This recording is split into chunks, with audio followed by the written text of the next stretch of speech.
So flat on my face, I fall again. And I'm out of patience. We're at the 2009 Fighters Only MMA Awards here at the Joint at the Hard Rock, and you're watching Solon TV. I'm Pamela Jean Noble here with the Tap Out crew. How excited are you guys to be nominated for multiple awards? It's an honor. I'm happy to be here because it's the very first ever MMA award show, which I think it's going to set a standard for the sport. The sport was needing it, and I think now is the perfect time, and it's just going to be the milestone from here on out, and it's going to be a big thing every single year.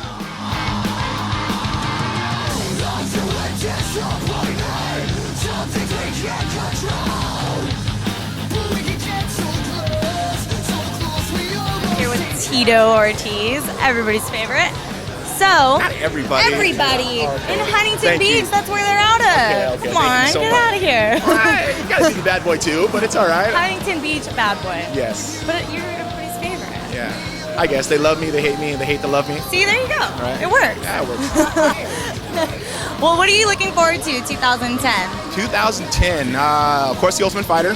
Me and Liddell are the coaches on it. I'm looking for a win. I'm looking for, not getting robbed. Liddell comes to fight, and Forrest came to fight too. But at the same time, it's nice just to be back in the gym and be able to train with no back problems, and to be, almost injury-free. There's little nagging injuries, but to have a solid back, have solid legs is the most important thing. So, 2010, a couple wins, maybe, hopefully a title fight. I don't know. I'm 34 years old. I want to compete some more, man. I see. You're not done yet. No, I see Couture fighting at 45 or 46. Liddell at 40. A lot of these older guys that still compete, and I still have the heart. I still have the desire. I still have the emotional draw to get in there and entertain. It's an entertainment value that I try to bring at the same time as a great fight, and I think I did that hand over fist my last fight.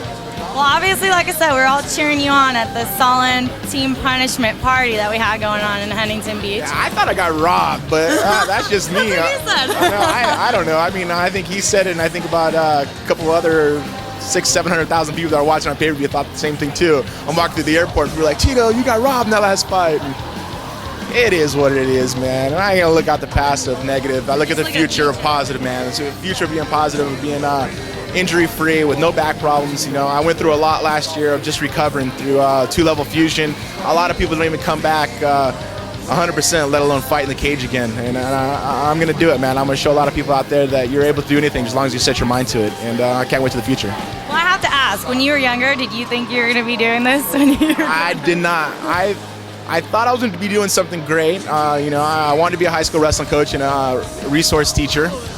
Yeah.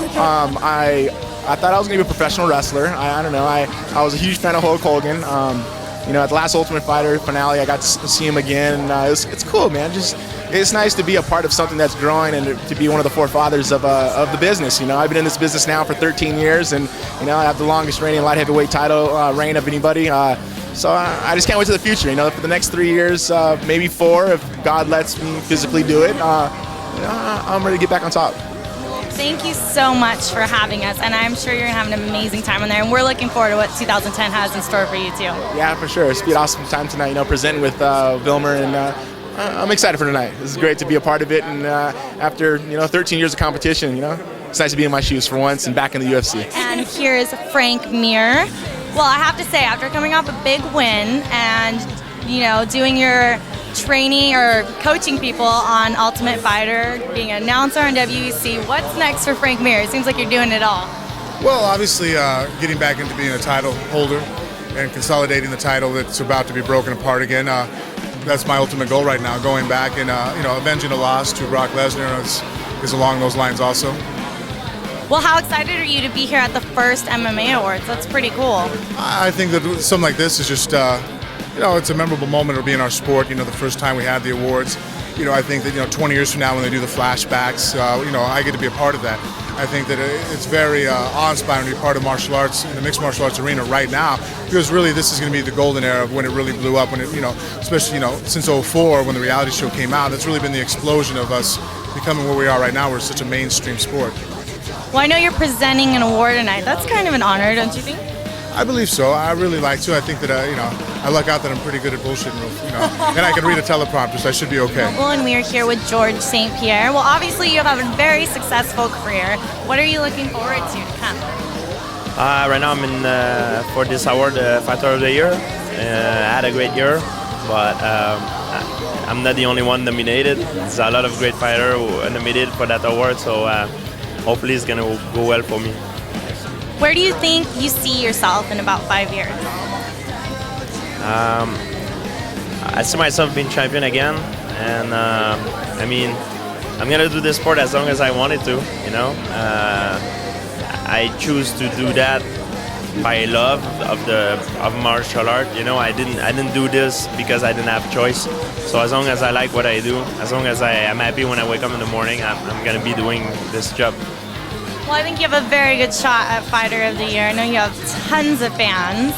And the only thing I think there is to ask is 2010. Where do you want to be? What are you trying to accomplish? Who would you like to fight? That's a very good question. I would like to fight Dan Hardy, and I'm happy because I'm fighting him March 27. That's perfect. He's the most dangerous guy for me right now, and I'm glad I have the opportunity to fight the best guy, and that's what I want.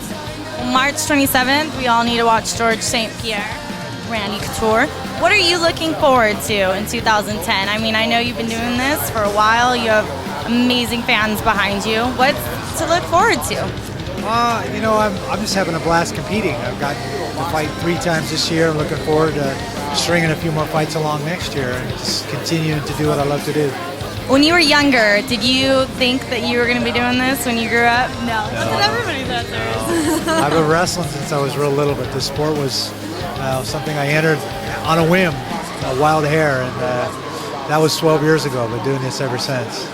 What is your best fight match? If you could put someone in the ring with you, who would you want it to be? Oh boy, there's so many great fighters out there. I guess right now, I would love a shot at the title in 205 against Machida. I think that would be a great fight. That would be a very good fight. Well, I hope you have an amazing time in there, and thank you so much for spending time with us here on Solon TV. Pleasure. Thank you. This is Dan Henderson. I'm Pamela G. Noble here with Solon TV, and wow, all of you have done in your career, it's amazing. I know so many people look up to you. How do you feel looking back on everything?